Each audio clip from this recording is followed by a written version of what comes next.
तमाम दोस्तान इमरान खैरियत से होंगे। जैसा कि आपसे वादा किया था, अब हम आए हुए हैं खाने फ़रहंग के ईरान, ये जो कराची में मौजूद है। वहाँ पे जो उनके डायरेक्टर हैं आगा तालिब निया के साथ, और इसी जो ऑनलाइन क्लासेस, जो फ़िज़िकल क्लासेस के मुतल्लिक़ हमने बात की थी, और उनकी रजिस्ट्रेशन भी हो गई है, और चंद अफ़राद हैं कि जो अभी रजिस्ट्रेशन के लिए जुम्मे को और हफ़्ते को आएँगे इंशाअल्लाह ताला। तो आप इमरान के साथ हम 2 मिनट के लिए गुफ्तगू करेंगे। आगा तालिब निया हमारे साथ हैं, उनसे आप गुफ्तगू करेंगे। आगा तालिब निया, आपका बहुत शुक्रिया, खैरी ममनून के शुमा वागदारी व बिमा वागदादी इंशाअल्लाह दर मोरद इन खलासा ये चंद कलमात बکنید. बिस्मिल्लाहिर्रहमानिर्रहीम و بهی نستعین. تسلیت عرض می‌کنم ایام عزای آقا ابا عبدالله الحسین علیه السلام رو به تمام آزادگان عالم، به ویژه مسلمانان غیور کشور پاکستان. کلاس‌های زبان فارسی زیر مجموعه ای از کلاس‌های بنیاد سعدی هست.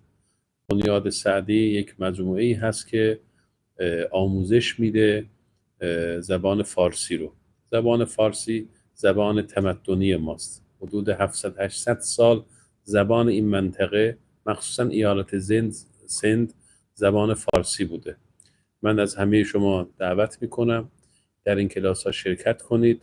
این کتاب مینا 1 که برای شروع کار هست و از ایران اینها رو آوردیم، کتاب های تمام رنگ اینها رو بخونید و انشالله کلاس هایی که تشکیل میشه زیر نظر خانه فرهنگ هست. ما تایید میکنیم هم استاد رو و هم کتاب ها رو.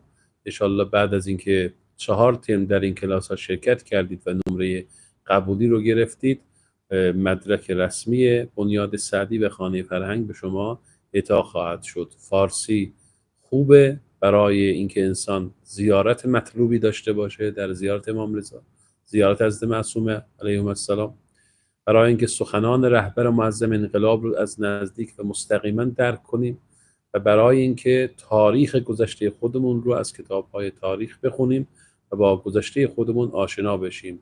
یادمون نره که بیش از 70% اشعار اقبال لاهوری، بزرگمرد پاکستانی، به زبان فارسی هست. برای شما آرزوی موفقیت میکنم و السلام علیکم و رحمت الله.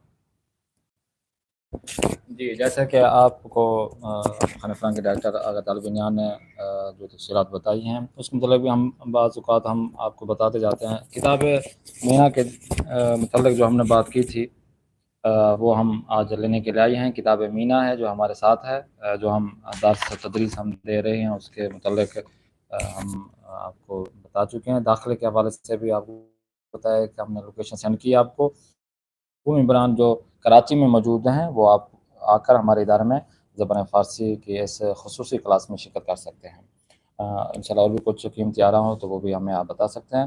इंशाअल्लाह नेक्स्ट इन क्लासों में फिर मुलाकात करते हैं। दुआ में याद रखें। खुदा हाफ़िज़। नासिर।